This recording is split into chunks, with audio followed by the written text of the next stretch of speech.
Hey Jim, welcome to AI Driven by Cognistics and Squarey AI.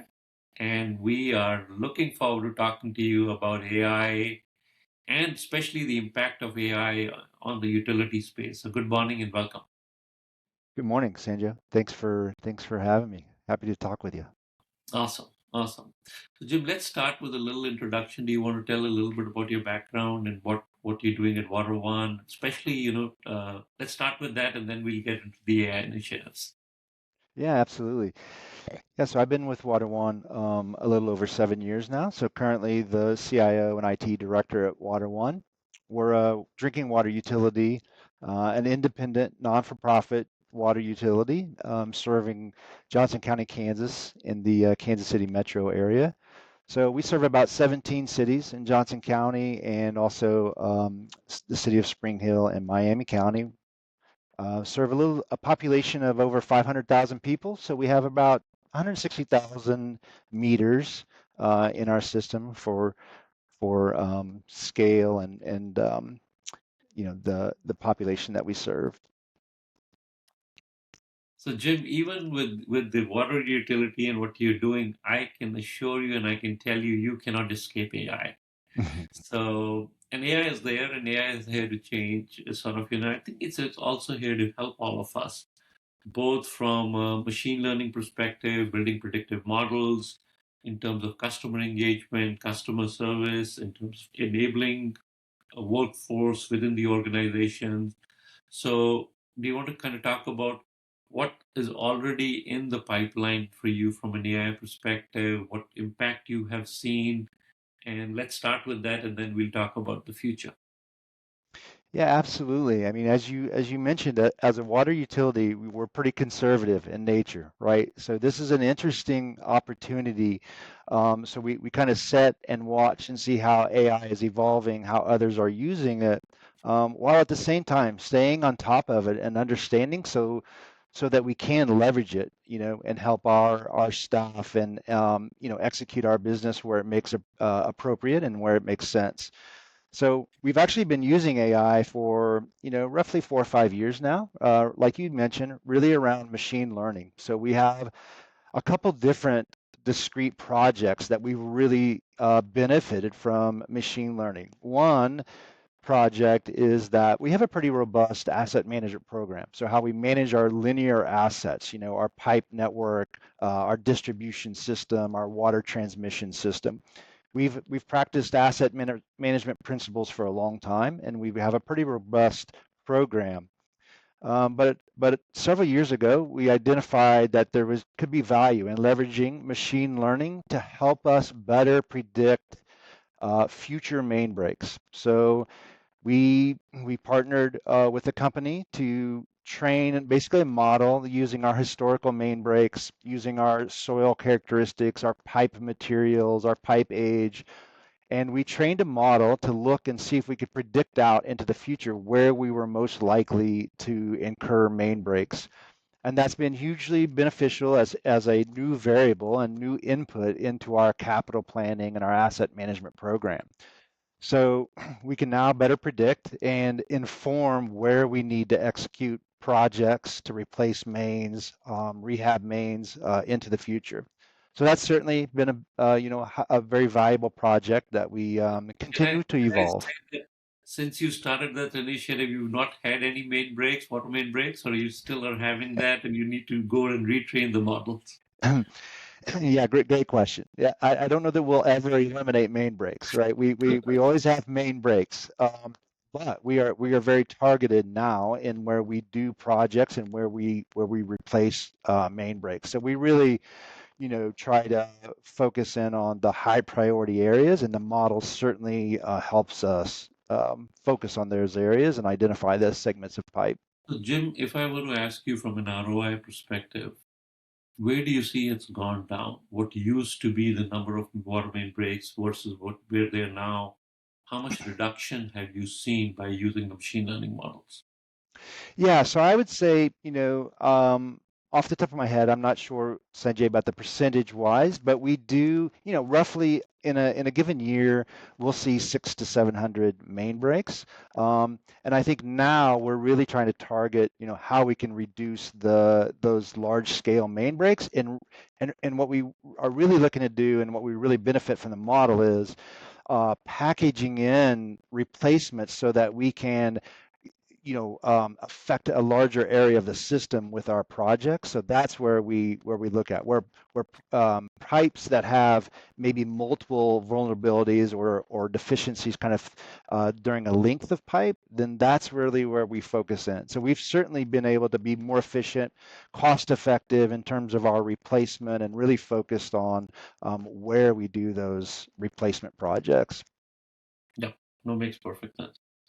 So let's switch gear from main breaks to overall assets from a quality of piping perspective. I know you don't have lead issues, but sort of talk to me a little bit Yeah. about how you've used machine learning in terms of looking at galvanization or, Mhm. overall improving the quality of water, because that's huge. I mean, we all obviously have heard what happened in Flint. We don't want any city or organization to have to go through that. So talk to me a little bit about machine learning to really improve everyday life, and there's nothing more important than water there. Yeah, yeah, absolutely. And you alluded to it, right? The EPA's lead and copper rule improvements that recently came out, requiring water utilities like WaterOne to know the material of our water service lines, even the service line portion that we don't own, which beyond the meter into the premise or the house, of our customers. So most water utilities, and including Water One, do not typically track and inventory the material of those service lines. The EPA's requirement for the lead and copper rule improvements was that we had to inventory, we had to know the materials of those um, service lines. And so, like you mentioned it, fortunately, we have never found lead in our service territory, and so we believe from that standpoint we're in really good shape compared to a lot of our peers, across the country. But still, we had to satisfy the regulatory requirements from the EPA and submit our inventory of what our pipe materials were for our service lines. So we use machine learning to help us predict the material of those service lines. So, machine learning, of course, as you know, we would have to have a population to be able to train the model, right? So without lead in our service line, there's nothing really to train it. So like you'd mentioned, we really focus kind of on the next material that we would be concerned about, and that in our case was galvanized material. So we use machine learning to predict where we have galvanized in the system.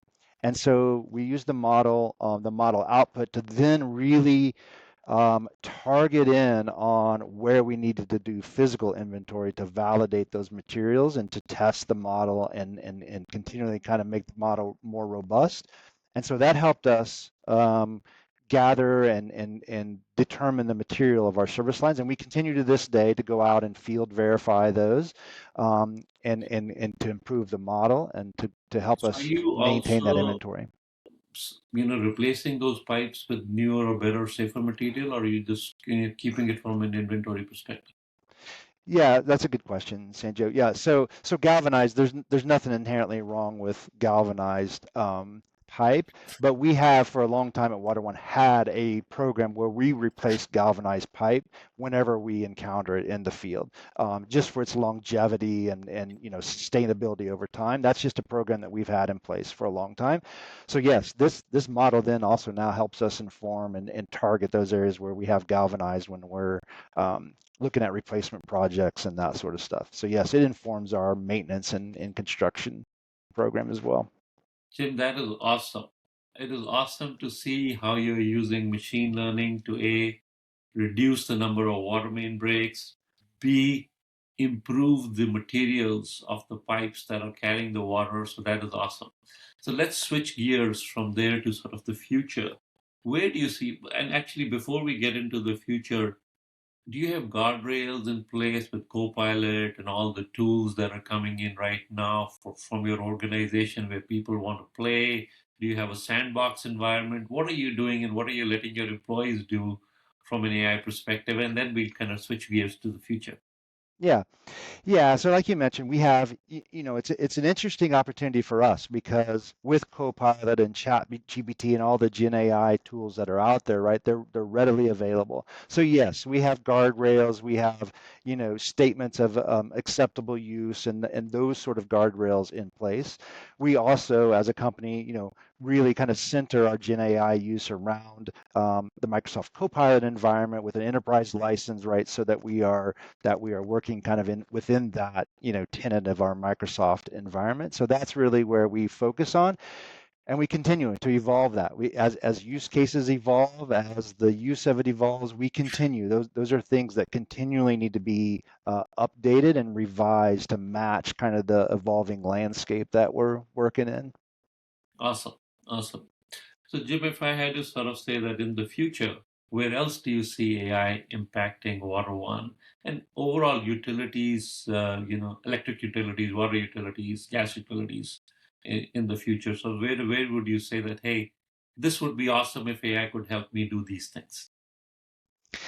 Yeah, I think it's critical to look at where AI, what we ultimately want to do is optimize our computer and human system, right? We want to optimize what machines do best and what humans do best, and really maximize how we work together to run our operations and improve our operations. So we really kind of treat AI as, it's a digital coworker. It's our new coworker that has to be onboarded. It has, like you said, it has to have policy, it has to have guidance, it has to have direction. So anywhere, I would say there's use cases abound for utilities in terms of what things can we have machines help us do better. And some of that is just managing maybe current risk or current challenges. I know in some cases in utilities, say, a treatment plant operator, takes several years for that treatment plant operator to get up to speed and be able to operate and efficiently, be able to operate a plant and a water system. So to me, that's an obvious use case where where AI in general can help close the gap on that training, right? Can potentially augment that operator, support that operator, and cut down that time to onboard and get folks up to speed. Same thing I would say in customer service. Especially, when AI can read all the manuals, read all the materials, read all the notes, and then be available when and where and with all the right information at the right time, that makes a huge impact. Absolutely, absolutely. Yeah. I mean, we see that across the board, Sanjay, even from a cybersecurity standpoint, right? All of that, like logs, all the massive amounts of data and information that we create on a daily on a daily standpoint. So yes, being able to consolidate that and delivering a staff member, an employee, the information that they need at that time, is certainly somewhere where AI can help us and support us. And especially, Jim, with organizations with critical infrastructure at the heart of it. So that's even more important. Yeah, yeah, like you said, we provide safe drinking water is nothing to be taken lightly, right? So we have to, regulatory requirements and just the day-to-day operations. That's why we're very conservative in our approach, but yet there are a number of use cases where AI can help us do that even better. In this country, we take safe drinking clean water for granted. And I can tell you that for a fact that a lot of places, unfortunately, in the world don't have that luxury. So we should take that, as a blessing and sort of, really do what we can do to protect it from that perspective. So, Jim, let's switch gears a little bit from security also on, customer engagement, employee empowerment. What are your plans there? What are you thinking there from an AI perspective?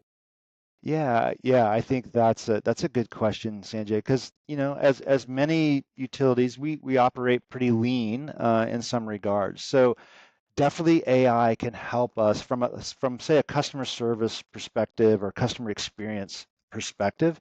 Clearly, AI can help us interact with our customers. When our customers have basic sort of routine questions that they want a quick answer or they need a quick answer, they may not call into customer service. They may not they may not call in and talk with somebody. They may not go through that effort, but it's different if they can just go to our website, plug in a question real quick, whether it's into a chat bot, and then get those basic questions back. That clearly is a benefit for our customers, right? They get their answers correctly answered and they get them answered quickly. It is also a benefit to our internal staff. Now our internal staff are not addressing and answering for the basic questions. They Right. can really now spend their time on more unique questions or more challenging questions and really taking care of our customers when they actually need a human to help them with a question or a challenge. So So, Jim, how about empowering the employees also? Let's say if a customer really has some complex questions, or you need to sort of figure out, things that are very advanced. Do you see AI helping your internal team with, I don't know if you use SharePoint internally or what do you use internally to sort of empower that with AI as well? absolutely, yeah, absolutely. I think internally facing, I'll call it, certainly, right. A customer service representative takes a period of time, right, to get up to speed, to get onboarded, to get familiar with I'll say our body of knowledge that we have. So clearly AI can support and augment that customer service rep. I mean, all the way from the basic questions and helping, getting up to speed. But yes, as you mentioned, even more complex, right? Being able to um, you know, curate the content that actually provides the answers or that is applicable to the question is certainly another area where the AI can certainly help in that customer service area, improving our customers' experience for Yeah. sure. So, Jim, I know we've covered a lot of grounds from water main breaks, lead or galvanization in pipes, customer engagement, customer service. But if you had to say sort of to other people out there in the utility space that how should they think about AI and utilizing AI? Should they be worried? Should they be guarded about it? Overall approach so that everybody could benefit with this new technology. Yeah, I absolutely, as a utility, right, as a concern, I think we have to be very intentional. We have to have the guardrails in place. We have to understand, how to use it appropriately. Um, and there are all kinds of opportunities. I think anywhere where we look, where it's whether it's any sort of structured data, unstructured data, anywhere where we can optimize, let humans do what they do best, let machines do what they do best, and then marry up that sort of collective intelligence or whatever, if you want to call it that, anywhere where there's opportunity to do that. And so that could be either making people more efficient, that could be improving processes to allow people to do other higher value, and it can also be extending what we don't think is possible today. And because of the large data sets or whatever, it even will allow us to extend what we can do today as the human kind of machine like evolves and works together. There'll be things that we don't do today that I see will be possible, right? I had a water our regulatory coordinator several years ago, 5, 6 years ago, said, "Hey, I would love to be able to model a drop of water from when it comes into our intake to when it goes into the meter."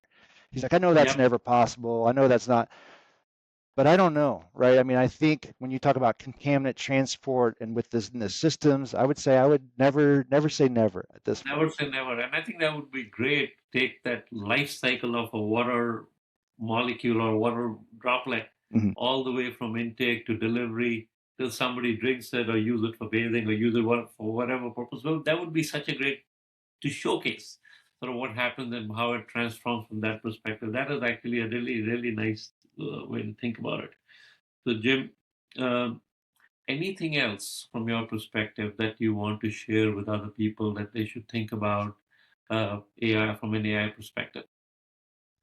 I think one other thing that we didn't touch on too much, Sanjay, is that clearly as we purchase and as we procure new systems, AI is inherent. It is included. It is. So I think you really have to, again, be intentional about how you use it. It's not only your end users that are out there dabbling in it that you have to kind of understand, and one, you have to enable them, and then also you have to provide the necessary guardrails. But our systems, all have AI, whether it's security systems or just enterprise, ERPs. So I think you have to become really intentional about what output, what outcomes, what value do you want to provide, and that requires a lot of orchestration and a lot of, again, strategic kind of planning, and like how you're going to leverage that. Because now it's not really, it's moved beyond really kind of the IT department working with the business unit. It's really IT is part of business, business is part of IT, and so there's a lot of value in that to be unlocked. But it also requires, Yeah. planning and intentional planning and And AI is everywhere. In fact, I use it a lot to write all my emails. I'm sure your creative and marketing team uses it a lot to create some of the new documents, images. It's unbelievable the sort of the amount it's sort of penetrated into all aspects of the organization. So, which is great to see. yeah, it's exciting to see. And you're right, it's everywhere. It's everywhere throughout the business.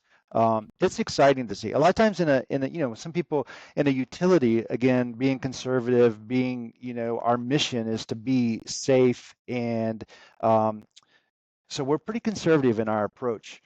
But this the use of AI, really, what I've seen in terms of like my technical team, my technical engineers, my developers, like the opportunities and the way that they're leveraging it, like every day, like I hear a use case or, hey, I'm checking this out. And it's super exciting to see It is. how that could actually then add value and actually give real business, value and outcomes. And Jim, we see that ourselves working with quite a few utilities, both electric, natural gas, and water utilities, that the impact is huge. And I just wanted to make sure we cover this aspect of, from a podcast perspective, from an AI driven perspective. Not only is it making impact in the bigger and more sexier organizations, but even with the utilities sort of it, which have to be make sure that the critical assets are protected. It's done in a safe, secure manner with all the guardrails. So it is a pleasure sort of to talk to you about these things, and thank you again for joining. Any last comments or any last words? Hey, I appreciate, Sanjay, I appreciate talking to you as well. Yeah, I mean, we're clearly excited about the opportunities that AI offers us as utilities, and it's exciting to hear the use cases that from our peers and from the market and how people are leveraging it.